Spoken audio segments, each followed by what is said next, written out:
Hello, and welcome to Cousin Chat, where we talk about what matters. I'm your host, Donna Pazant, and today we are going to focus on parents of individuals with autism. And so my special guest for today is Carolyn Hayer, Executive Director of SPAN Parent Advocacy Network. Carolyn, say hello to the people. Hi, Donna. Thank you so much for the opportunity to be here today. Oh, thank you for being here with me. So I always just jump right in. So as you all know, or if you don't know, Autism Awareness Month is April. And one thing Carolyn mentioned to me in another conversation that we had, it's also acceptance. You know, it's about acceptance, not just about awareness, it's about acceptance as well. And so that's why I really wanted to have her on here with me today. As a teacher, I have encountered students who are on the spectrum or have, autism, but I always wondered what it was like for them as adults, after they leave me and the other teachers in our grade levels, what happens when they leave the education system, in terms of seniors in high school. And so I'm glad that she's here and she can shed some light on that for all of us today. So my first question for you, as a parent, how important is it to have a community of support? Well, I think that's probably right up there at the top of things. Oftentimes we focus a lot on support for our children and what they need and getting them services, but it's critical that families really figure out ways that the parents can get support too. This journey can be very stressful, can take its toll on marriages, on families, because it's not just that one individual with autism. Your whole family is dealing with what are the implications of that. And so it's very stressful.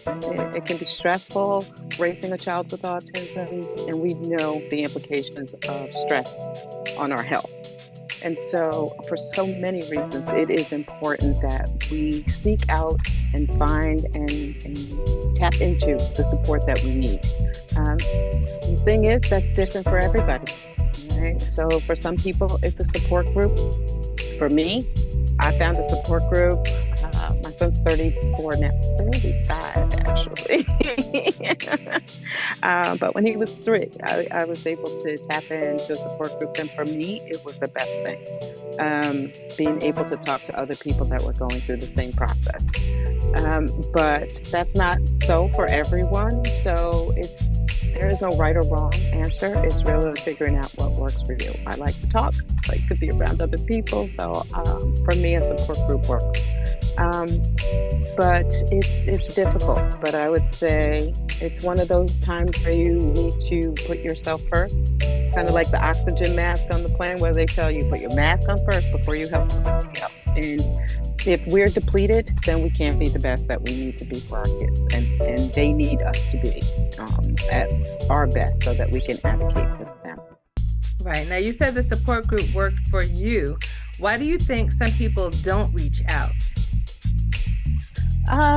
Well, I will tell you, it worked for me, but it was 2 years after I found out about the support group until I actually went to it. So we were able to access early intervention services when he was about 2.5. And that's when they told me about the support group. I didn't call or inquire about it because I thought, well, I'm going to fix this and I won't need the support group. And then it just kept coming kind of back up, and I finally went. And I will tell you, I met over 30 years ago. There are people I met at that support group that first night that I'm still friends with, some 30 some odd years later. But initially, I was like, I don't need that. I don't need to talk about this. I'm going to spend all of my energies fixing this problem, and then I don't need the support group. So not only do we need different ways to cope, but we have to do it in our own time. I was a person that was very much about, I'm going to fix this. I have a friend who, on the same journey, our kids are about the same age, right from the beginning was like, oh, what are the implications? What does this mean as an adult? And you won't drive and you won't get married, you won't do this, you won't do that.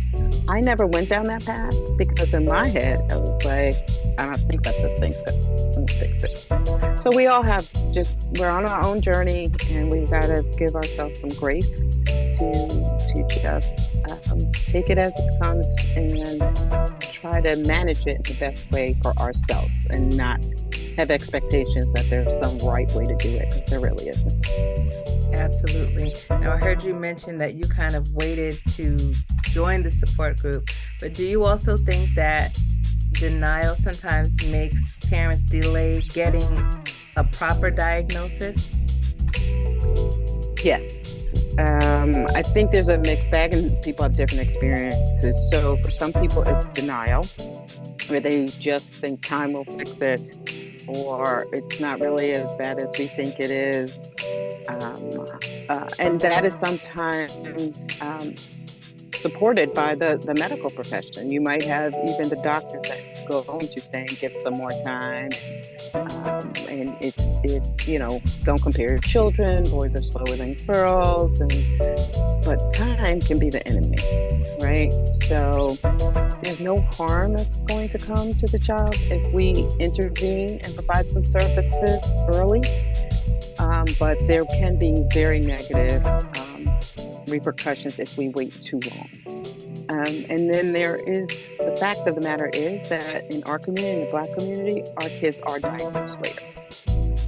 And that is something that we need to compensate for by pushing for services earlier.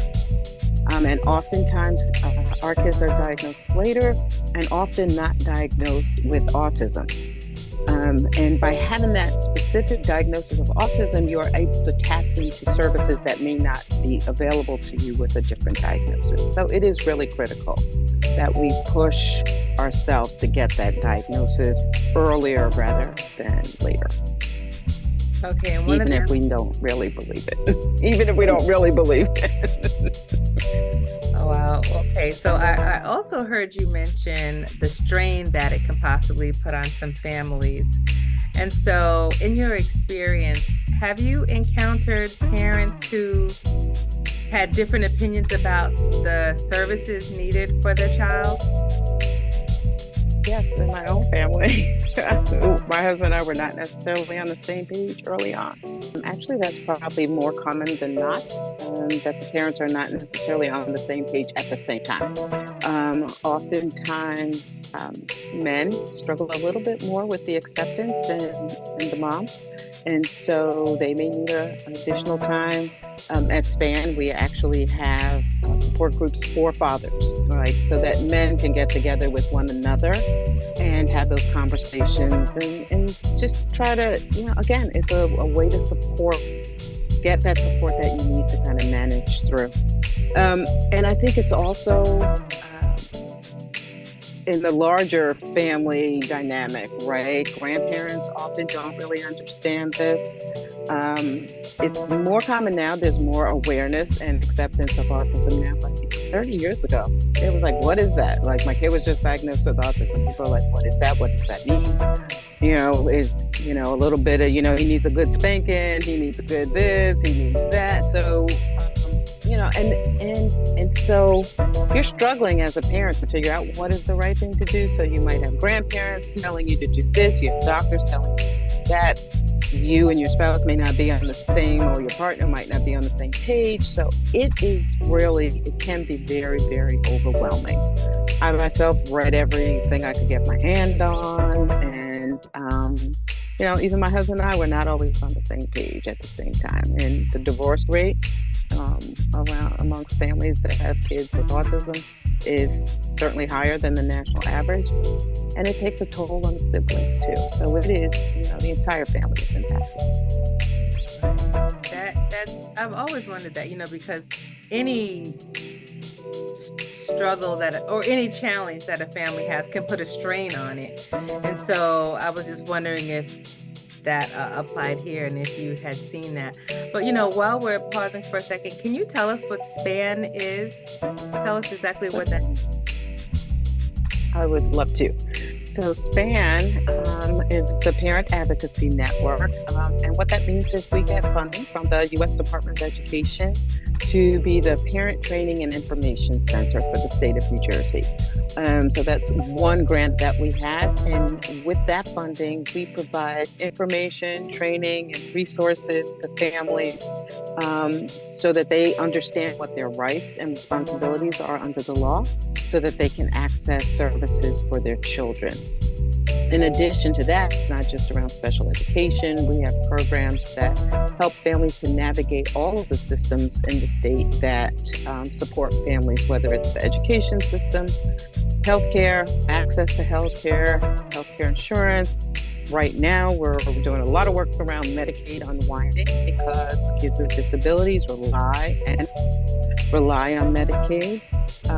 We support families that may be involved in the child welfare system, the juvenile justice system. So really, we're there to be a one-stop for families. If you need access to information or support on how to navigate a system that's supposed to be serving your family, I encourage you to reach out to SPAN or visit our website, spanadvocacy.org, to learn more about how we might support you and get you the information that you need.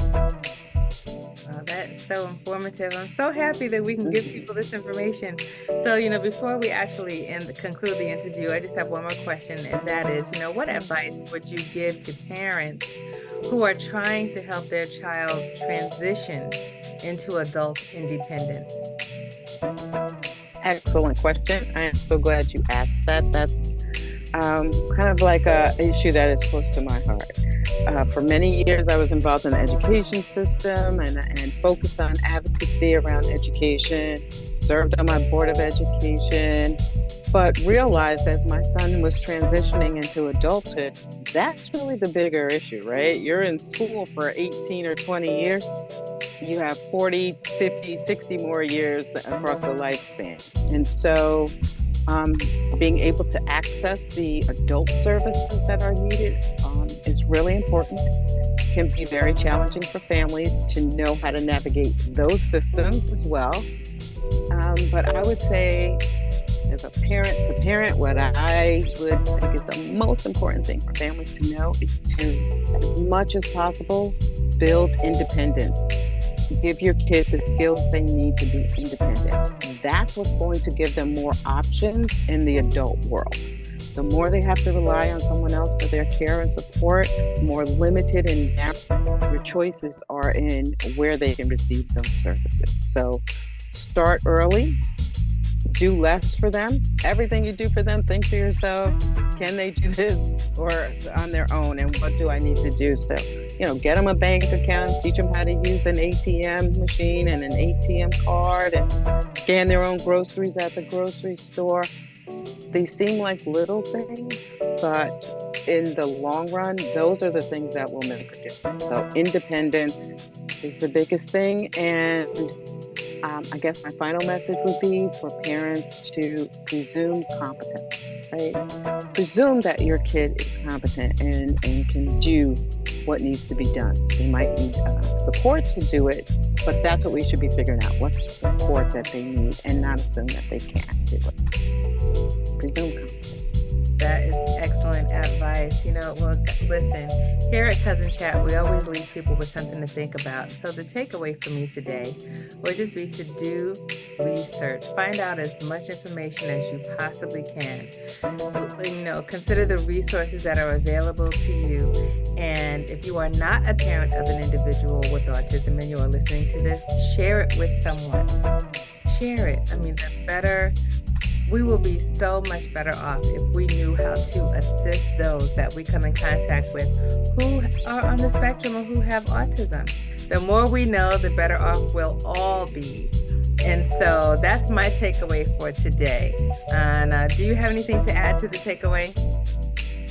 I think that is great advice, Donna, and I fully agree with you. Each one teach one, right? Share that information as well. Absolutely. So listen, if you want to follow Cousin Chat, and I hope you do, I'm on Instagram, Facebook, and Twitter And I also have a YouTube channel. So if you subscribe to my YouTube channel, you'll never miss an episode. You'll never miss a video that's put out, like this one that you're watching right now. And I also have a website. It's cousinchat.com. That's CUZNCHAT.com.